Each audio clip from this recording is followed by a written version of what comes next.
So that works great for them. But when you aren't starting out with that kind of a base and you're starting out from scratch, you can't choose an industry like that. You're just not going to get any traffic. And if you try to use paid advertising to send to listings, it's going to be very expensive, right? Because you're bidding on expensive generic traffic that often doesn't convert very well.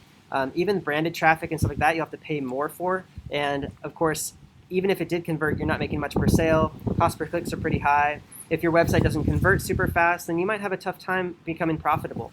And that's just one end of the equation. The next end is the suppliers, okay? And every industry is different. Some industry has available dropshipping suppliers, some just don't. And so it's very difficult sometimes to get into an industry that you're passionate about, because oftentimes the suppliers for like hobby niches and things like that are going to only want to work with brick and mortar retailers.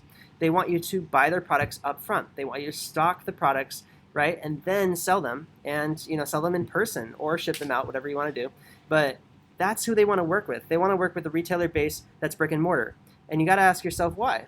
But it makes sense to them. They want to sell in bulk, right? They want to ship their products in bulk. They want the retailer also not just to buy the product, but also provide service on those products. If it's a skate shop, they're going to provide the service of assembling the product, right?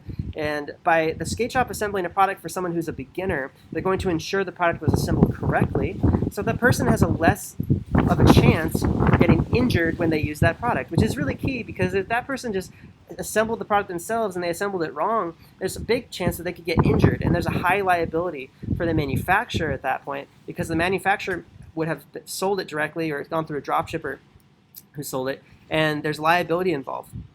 Manufacturer often doesn't want to have that liability, and so we'll work with brick and mortar retailer service centers to sell their products. And this is very common in many different hobby niches, okay?